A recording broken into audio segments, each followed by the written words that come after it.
to start. Sure. My name is Bill Pearl, and good morning to everyone, and thank you for coming.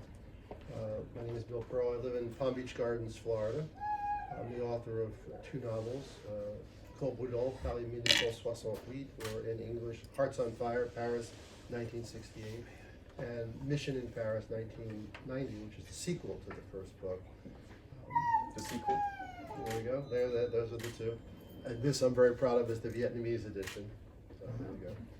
And I'm just delighted to be here today. I'll pass it on for a brief introduction to my neighbor, my partner. Yeah. Thank you, Bill. Yes. My name is Tendayai Chirawu, and I was a student at AUP in the graduate program. I graduated in 2012 from Magix, and I published two books. The most recent one that was spoken about 2021 is this one, The Glitter Horn. But I have another book which was published in 2016, and that one is called Narini, Man of the Light. So, over to you, Louloua. Hi, my name is Louloua. Thank you all for being here. I graduated from AUP in 2010 as a global communications and entrepreneurship majors. And I published, I'm sorry, I don't have my book with me. We had a crazy morning this morning with my son. It's called From Client to Clinician, the Transformative Power of Neurofeedback Therapy for Families Living with Autism and Other Special Needs. And it's about my autistic brother and my whole family's journey with a specific therapy that's called neurofeedback. I never thought I would write a book, ever.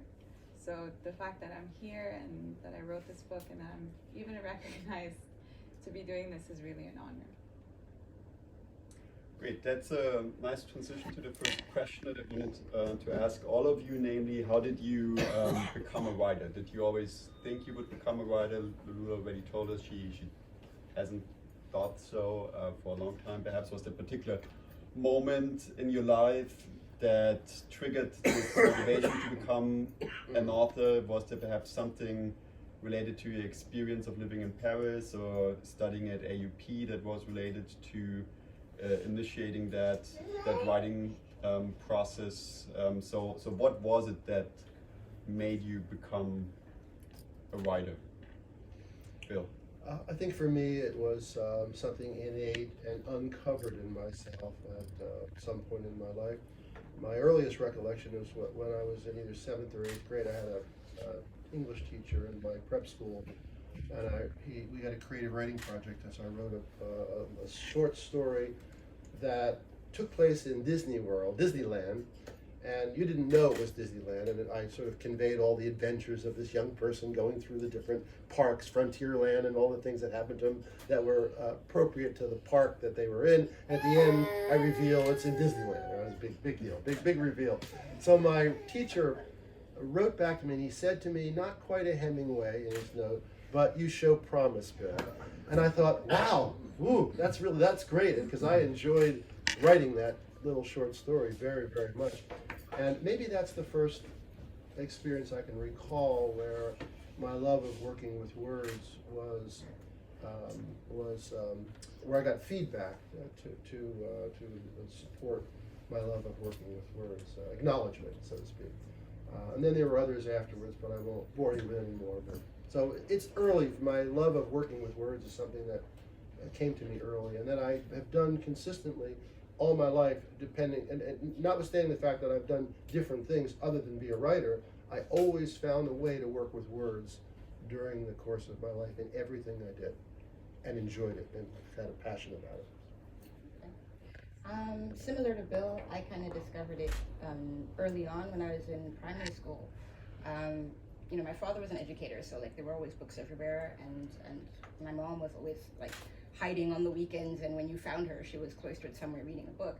And I remember when I was in like 5th grade, I went to a sleepover, and at this sleepover, this friend of mine, she had written a story, and it was just like very basic papers that she'd stapled together. And that was the first time I was like, wait, you can actually control the narrative of the things that we read? Like, you can do that yourself?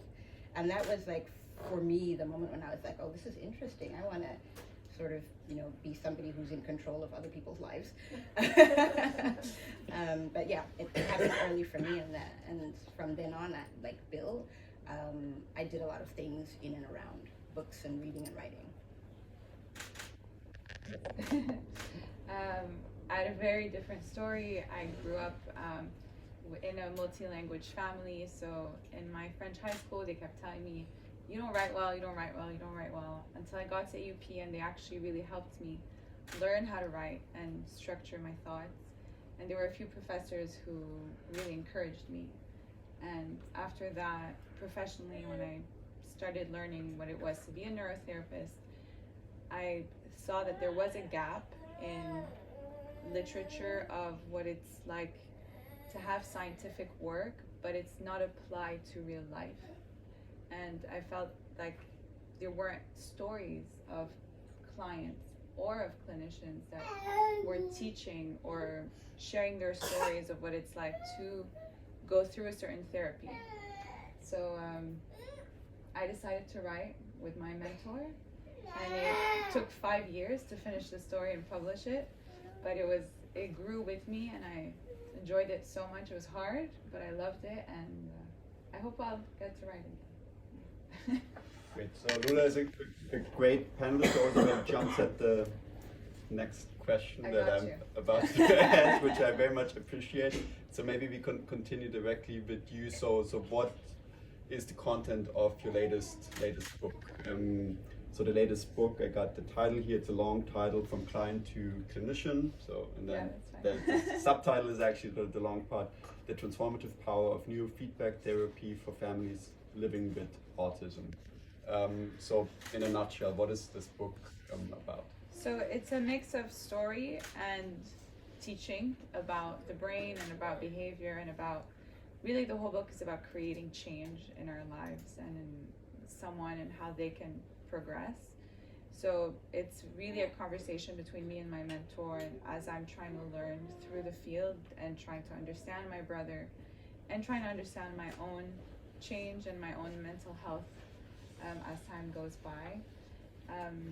It's about families and how a family should stay together and heal together, and kind of get out of the idea of trying to fix someone, and trying to fix yourself first, which will then help the other person get better,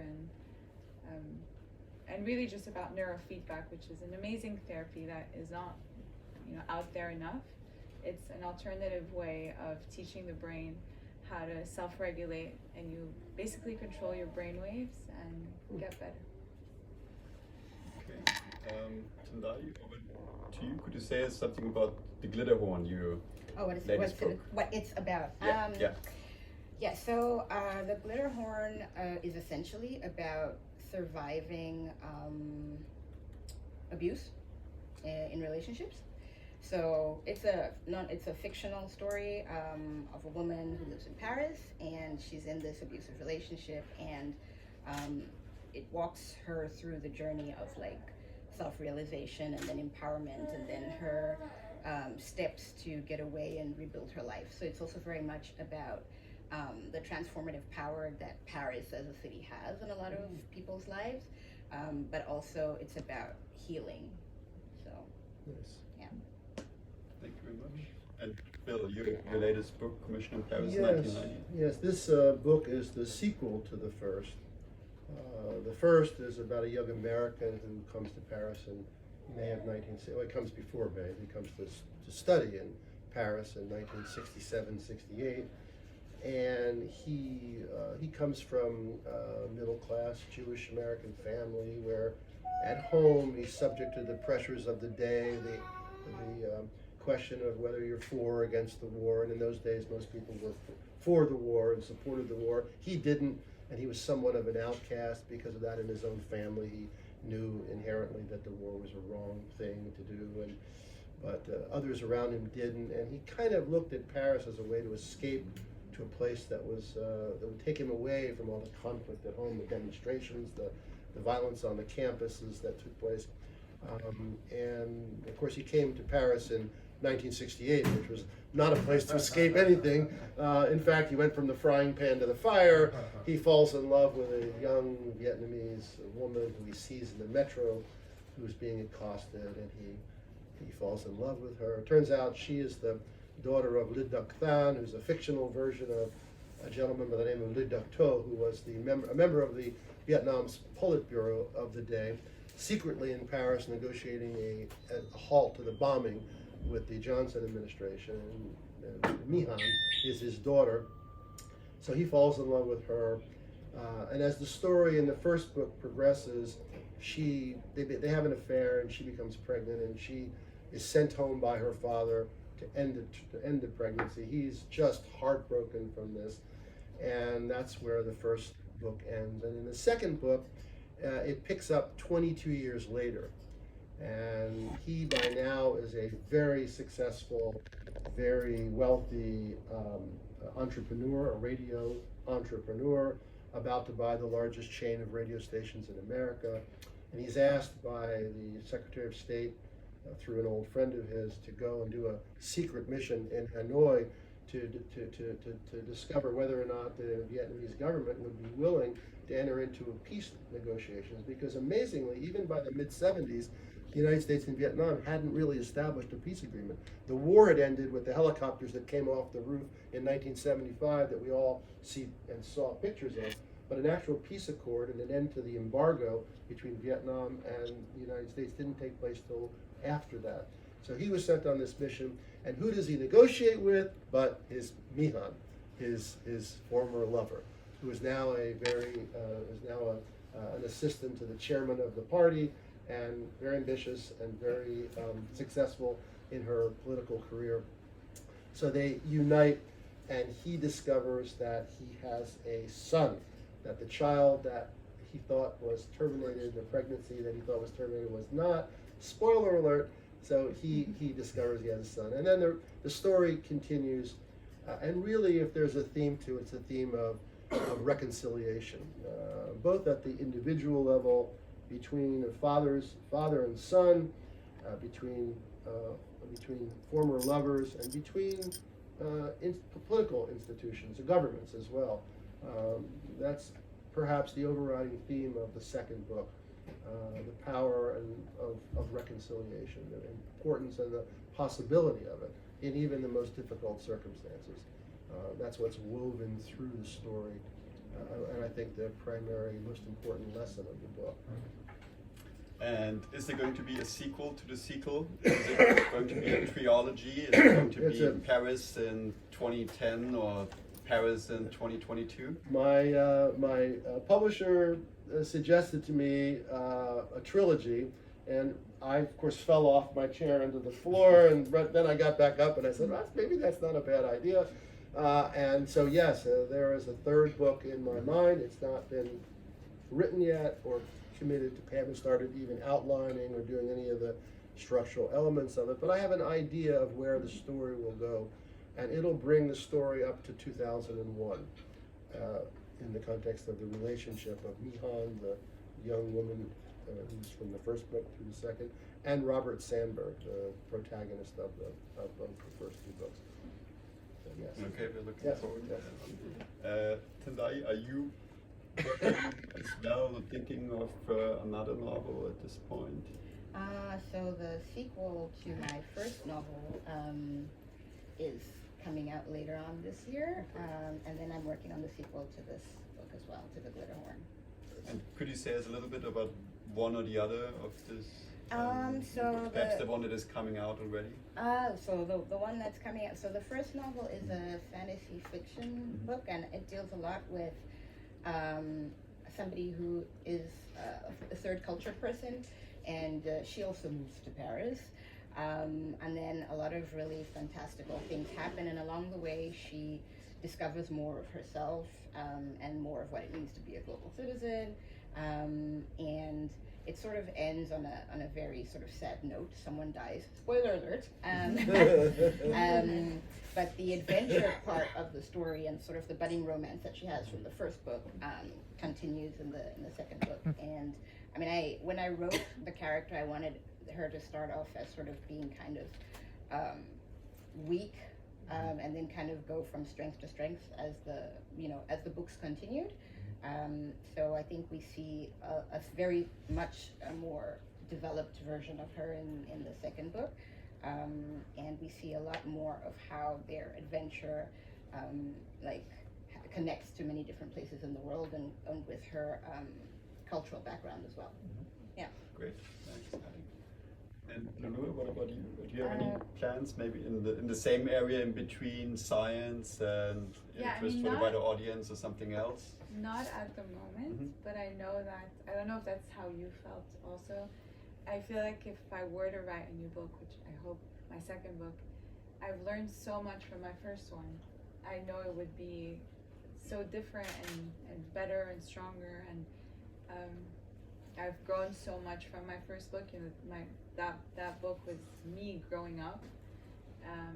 So now I feel like whatever I would create again would be so different and just connect more to my audience, and everything would just be more.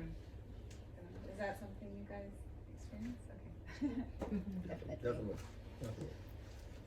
Okay, we would now move on to a different set of questions about the role of the writer in society related to political events and developments. But since we're such a small group, I think it would perhaps be a good idea to allow you the possibility to ask questions that you may have about the books that are out or the books that are being written, now that your memories are still like more fresh than later on. Do you have any comments, questions, something that you would like to know more about Robbie or the other protagonists of the novels and books? Why is it called the glitter horn? It's a good question. So the original title had a profanic word in it, and my editor was like, nope, we're not doing that. And we kind of because the idea was that the character in this book is Malaika, and she lives a great life, but part of the reason why she endured the abuse that she did for so long was because she was like fully dependent on this partner. And so like her friend says to her, you know what you need? You need a F-off fund, $20,000 that if you need to quit a job or leave a partner or, move to another country, you can do so without having to worry about keeping the lights on for a while. And so the book was initially going to be called The F-off Fund. She was like, no.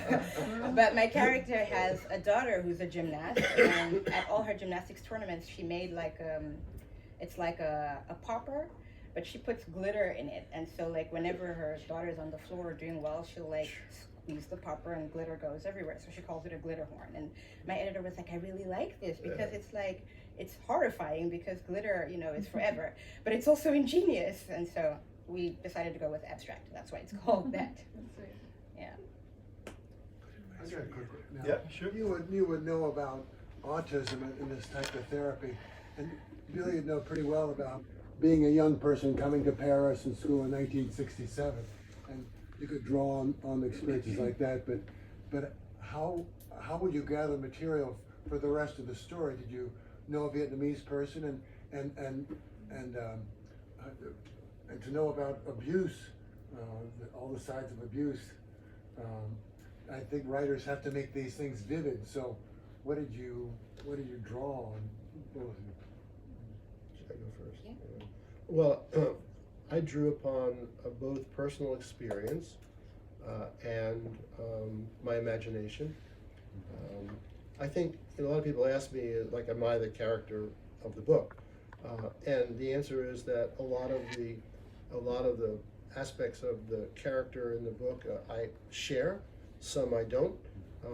A lot of the experiences recounted in the book are experiences that I actually had when I was here. Some are not.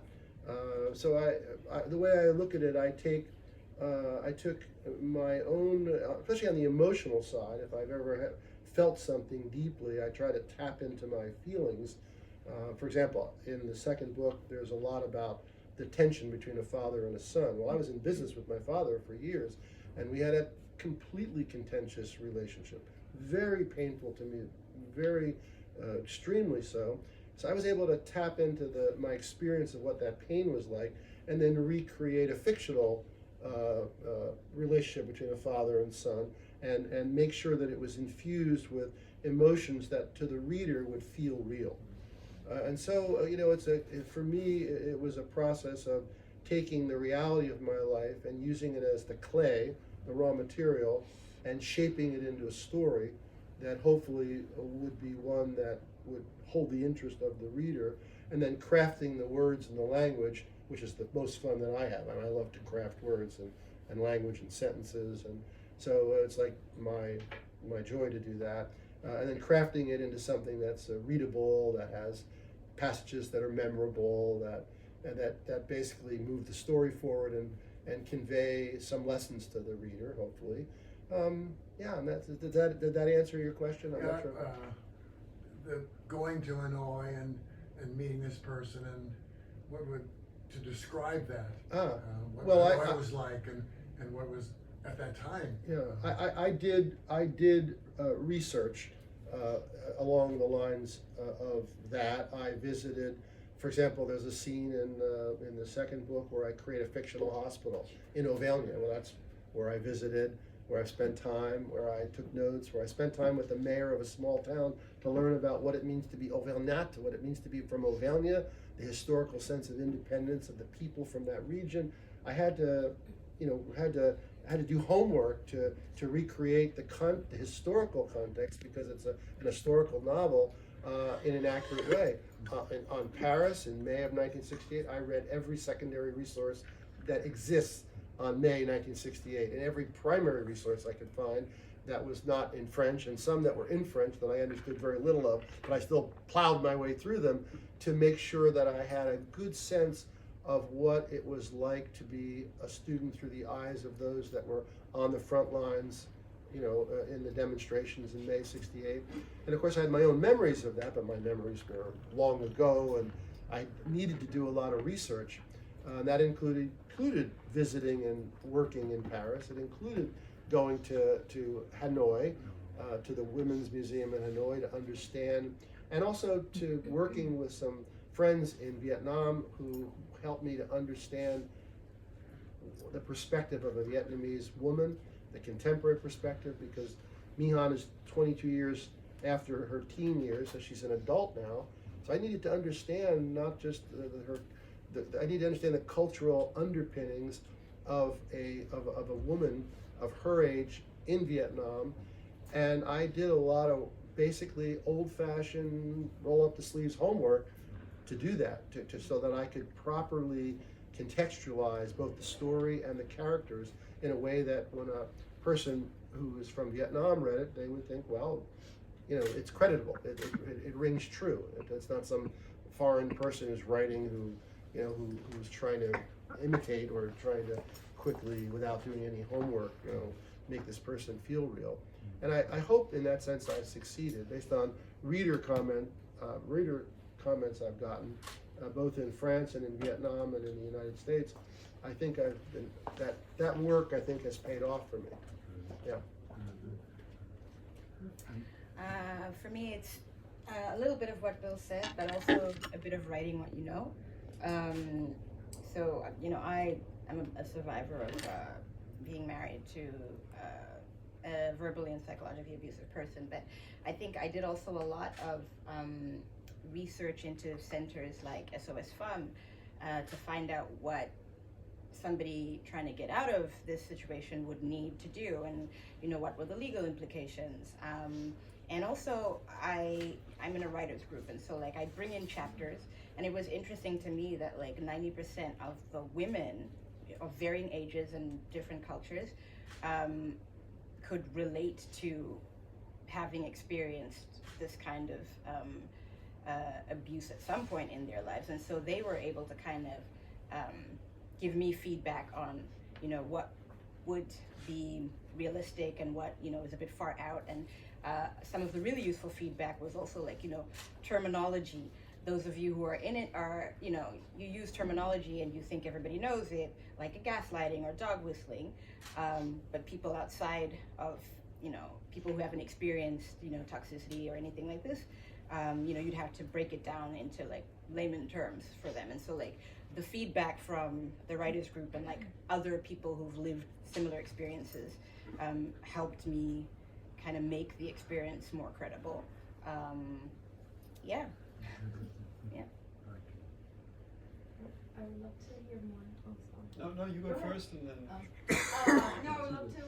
You started a little bit talking about it, but I would love to hear more about like behind the scenes. How was a day as a writer, as an author? You know, what was the process like? A day of, like when you were working on this. Maybe we start with you, and then. So I was working. I'm a neurotherapist, so it was a part-time thing.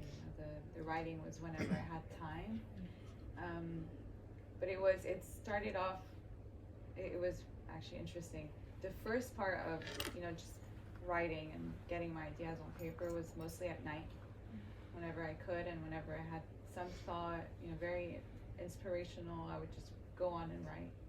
And then when things got more okay, like what's the structure, and it kind of became more serious about thinking of the book on structurally, it would have to be time that I assigned every day 3 hours. And then when it came close to publishing and editing, it was more seeing things from overall, so you have less maybe time during the day where I would work more on my therapy, and then it was different stages. I think for me, the first book, I was still a graduate student when I started writing the first book, and it took very long for me to write it. I went to a writer's group and I was like, I'm almost done. And someone asked, oh, when did you start? And I was like, 7 years ago. And he was like, this is not a young adult. This is a senior citizen. And I was like, okay, sure. But I eventually did finish it. But with this book, I wrote it fairly quickly just because I had been through the whole publishing process. And this was a more linear process. I knew what I wanted the story to convey, and I knew from start to finish how it would go. So it was a lot easier and a lot more fun to write this book than the first book. That's what I'm excited about. Yeah. There's nothing particularly romantic about the life of a writer. You're alone, you're working alone to a great extent. If you're blessed to have colleagues and writer groups, it's a wonderful way to get some feedback along the way. It's important, but the work itself is lonely sometimes, and you basically with your characters, you're with your story, and it's work. It's just work. It's just purely work, like any other work. The joy for me is that I love working with words. So when I'm into my day working, it's a joyful experience. Except, for example, the 20 times I wrote a chapter in which I was trying to convey love at first sight, and I would write the day, I would rewrite, I would work it, I would change, I would get to the point by the end of the day, I'd say, this is great, this is really working. And then I'd get up the next morning and I'd read what I'd wrote and I'd say, nobody would ever say this. This is terrible. This is terrible. And I'd throw it out and have to start all over again. So there were lots of moments like that. I don't know if you had some like that, but there are lots of moments like that. So it can be really frustrating, but also very joyful along the way for me in my experience.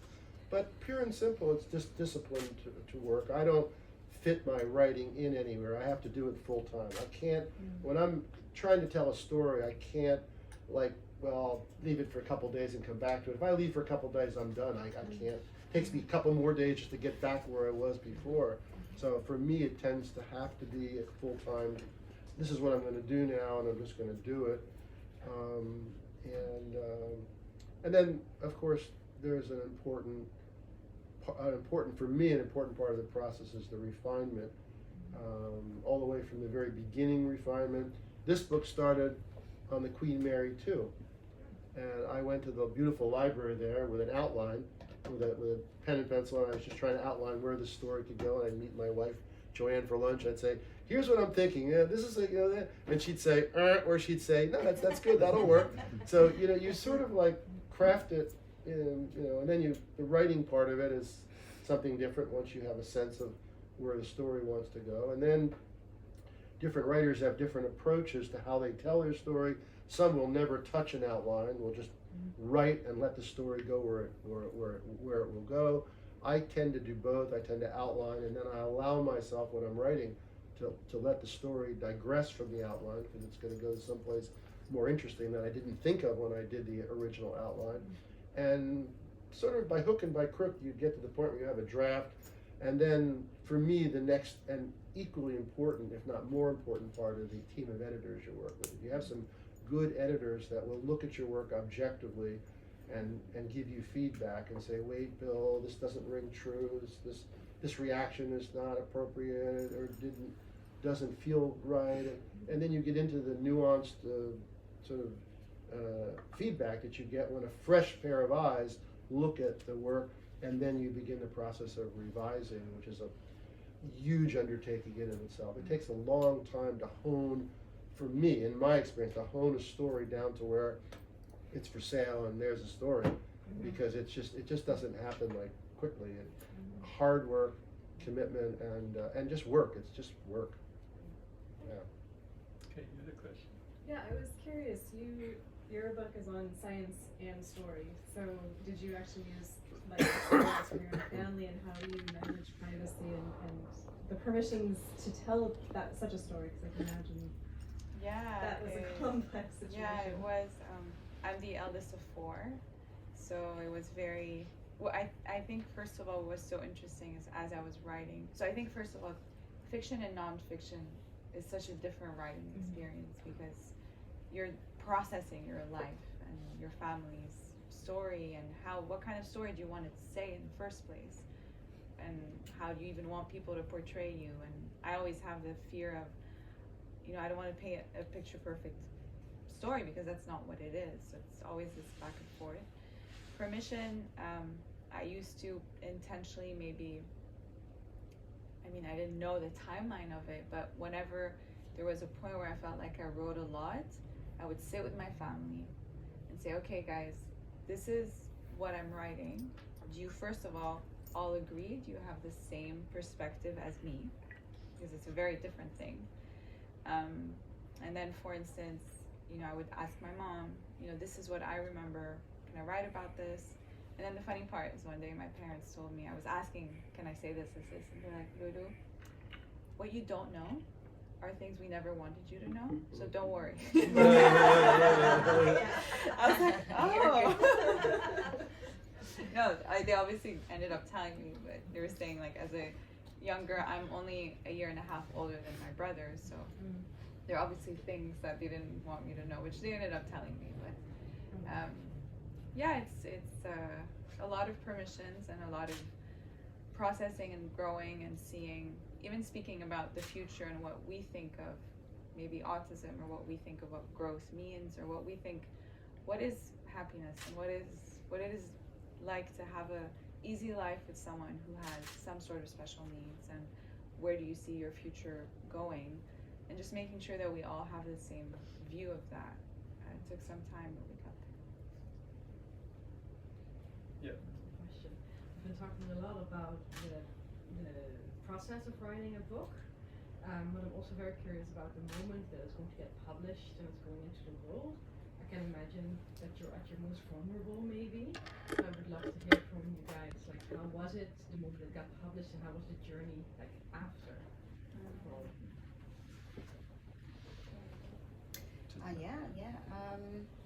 I always say this, that like when people are like, I've read your book, people I know, I'm like, that's great, and then I'm also like, but that's terrible. Because now you know the turnings of my thoughts. It's very scary, because you don't know how it's going to be received. But I think it's also a good thing if it's not all great. If you have great and bad, then there's space for a conversation, and there's space for you to see things you may have overlooked. But for me, because it happened during a time of like confinement, coming out of confinement, COVID, a lot of that wasn't sort of in person. So a lot of it was mainly like online feedback, and it was very scary to put it out there, and also because I don't know if both of you struggle with this. I struggle to let go. I'm like, but this could be better. It's not ready yet. It still needs. And my editor and my beta readers were like, at some point you need to let it go, otherwise it'll be another senior citizen. I think it's it's scary, but it's also really exciting. I was really excited when I started getting my first round of reviews. I was really excited when I started being asked to come on radio shows or whatever and talk about the book, because I was excited to share the content of the book, and to hear how it would be received. So it's a mixture of fear and excitement for me. Yeah. I hope sitting next to me helps you to realize you're not a senior citizen. Not at all. Excuse me, the question is, can you repeat the question? I'm not sure, I lost track of what the question is. It was very much about, we've been talking a lot about the process of writing the book, about the period, the moment you're going to get published. Right. It's quite a vulnerable moment, like Tendayai also describes. How you guys experience the period when just after you've published. Yeah, fabulous for me. I mean, so excited to see the book in a bookstore. I was like, I couldn't believe it. It was something that I dreamed of as a young boy, to have a book, to have a book published, to be able to meet with readers in a bookstore, to present a book in a bookstore. Never thought I would do that. Never thought I would get to that. And when I found that I could and did, including the experience of first seeing the book when it first arrived, the physical book, when I went to the publisher and I saw my book and I hadn't seen it before, and I was like, it was just an awesomely rewarding sense of satisfaction. I just felt so good from that moment. So less ambivalent than. Oh, no ambivalence at all. Totally joy city. I mean, on the other hand, the part of the question that maybe you did not ask was the challenge of getting published. Now that's another question. That's another, and I'll tell you my story. It's a funny one, actually. Purely by chance. Purely by chance. I came to Paris. I had the manuscript. I was done with it. Not completely done, but done enough to finally let go enough to say I'm going to present this to people. And you have this world of publishing, which is, if you're an outsider, if you're not a known author, if you don't have a following, you're like peeking in, you're like this impoverished person peeking into the inside of the restaurant, and they're all enjoying their meal and dressed nicely, and you're on the outside freezing, and you're just like nobody, and it's a horrible feeling. So I came to Paris. I spent days writing 168 customized emails to staff members at different publishing houses. I had a research tool available to me to find out the members of the staff of these different publishing houses, what kinds of books and authors they managed, what they looked for. So I did careful research, wrote the customized emails to each individual person, introduced myself, sent a sample of the book, one after the other, and I was just weary from it all. And of course I heard back zero. I mean, not a word. And I thought, how is this going to end? Not well, right? So a friend of mine calls me and says, hey, come on, Bill, get out of the house. Come to it. A friend of mine who's a poet from Belgium is going to be at an event, doing an event, and come with me. We'll go out and have a drink afterwards or whatever else. And so I go with him and his wife, and I go to this thing, and we ended up going to the wrong thing. He didn't find, my publisher has a bunch of different locations. Went to the wrong location. Went into a meeting that ended 1 second after we got there. Didn't know what was going on. I had no idea what was going on. After the meeting, everyone went upstairs to a cocktail with some hors d'oeuvres laid out. Only one other person was at the cocktail, because I was the last to come in. I was the first to go up, and there was a backstairs, and one of the people went up the same as I did. There were only two people standing there, so I went over to this fellow, and we started to talk and chat and about Florida, about everything under the sun except for books. I didn't even think about talking about my book. And we had just a nice conversation. And meanwhile, other people are coming up from downstairs, and they're beginning to take, food and drinks and everything. And so I go back to my friends when they came up, following me. And my friend says to me, do you know who it was you were talking to? I said, no, who was it? He goes, that's Xavier Plien. He's the publisher. He's the owner of the publishing house. He says to me, did you tell him about the book? I said, no. He says, get over there and tell him about the book. Tell him about the book, because he knew I was working. That's how I got published. That's how I got published. Completely found out. Completely about it. And I Destiny thought, that took you there. huh? Destiny that took you there. Correct. Somebody did, some higher power. It wasn't me. And Louloua, how was your experience of the post-publication? Oh, I had severe imposter syndrome. It was bad. I think what made it a bit harder was because it was COVID. Mm-hmm. I didn't get to, like you said, you don't get to go out and see people's reactions or do some sort of book signing, or so it was a really lonely. Like it just published and that was it.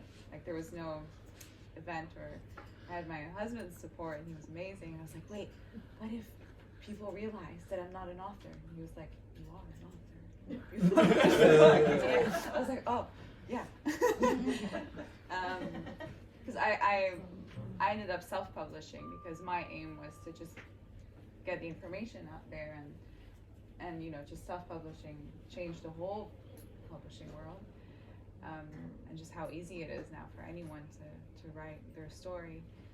So, but once I worked out those feelings, I was great, and I'm so happy and so proud. And what I found challenging about post-publication is actually selling it and marketing it. And I was like, no, but I'm shy, you know, I'm not like that. And everyone would tell me, like, but you wrote about your life. How are you shy? I'm like, writing is in my room. No one sees us, what we're doing. It's very you write, and then it's written, and then you just put it out there in the world. So, yeah, now it's more about how to market it and how to sell it. And Do you have a question? Yeah, on that note, I think there are a lot of organizations of autism interest families. yes. And so, and you said Yeah, that's low-hanging fruit. Yes, 100%. I have, but again, because I work as, you know, I work with families, and now we're building a whole online educational platform for parents. So it's like this thing that I have to do. I have to reach out to all these organizations and families, and I have to do it. And then you can say, by the way, my book. Yes, Sure, you could find an intern from AUP. Yeah, actually, that's not a bad idea. I never thought of that. And do you think that Should reach out to you. it's the case that in self-publishing processes you're more responsible for the marketing, so that's something, so it's easier to get published, but then once it is published it is more difficult to get the word out because you don't have the Yes. marketing of the press that would do all the I marketing did for you. hire something called a self-publishing service company, where they help you, you know, with the whole self-publishing process, which is very tedious on its own. If you Mhm. don't know how to do it properly, you end up having a really bad book. Yeah. So they did help me with the first, you know, I went on podcasts, and I wrote some articles, and people interviewed me. So they help you with that first publishing push. But then, unless you want to hire someone to help you with your Mhm. PR, yeah, it's on you now. Mhm. So, Can I ask where your book is available? it's on Amazon. Okay. Yes. So any Amazon store, and that's what's cool about the self-publishing process through Amazon, KDP. You know, you just have worldwide reach, and yeah. And what are the versions in which it is available? Do you have Kindle versions, hard copy, ebook? Yes, all of them. All of them. And additional to that, these three. That's it. No, so Kindle, hard copy, and then I think, I mean, ebook is like Kindle. It just Mhm. depends if you have a Kindle Mhm. and you want it available on your Kindle, or ebook, and then Yeah. just hard copy. But it wouldn't be available as PDF. So in academic circles, the like open access now sometimes turns into books being published, and then essentially you can access a PDF version. But that's not. I haven't What looked you into would have. how No. to get there. No. Maybe I should. Okay, so I'm that's gonna maybe get an one of the- intern from Yeah, AUP. You guys are all inspiring me. All right, we would have time for one more question because we will have to end on time, 11:30, because they have to change the room here for another session at 12. So let's perhaps put all questions together. So you have a question. Is there anyone else who has a question at this point. There will be probably time for second, but you go first then. Mine's maybe fairly obvious and I think a normal ender to a lot of forums like this. What advice would you give to writers or people who want to maybe try to experience writing a book? It's a good question. Do you want to go first, Bill? Sure. Right. Yes.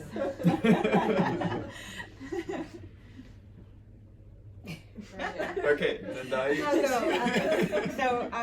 I have a literary radio show on World Radio Pass, and whenever I have writers come on, this is a question I ask them. I'm like, what do you want to, tell our listeners? And I have a friend who's like, his book is being turned into a movie starring Mickey Rourke. And so when I asked him, I thought he'd give me a golden nugget that no one else would. And he said, keep your day job.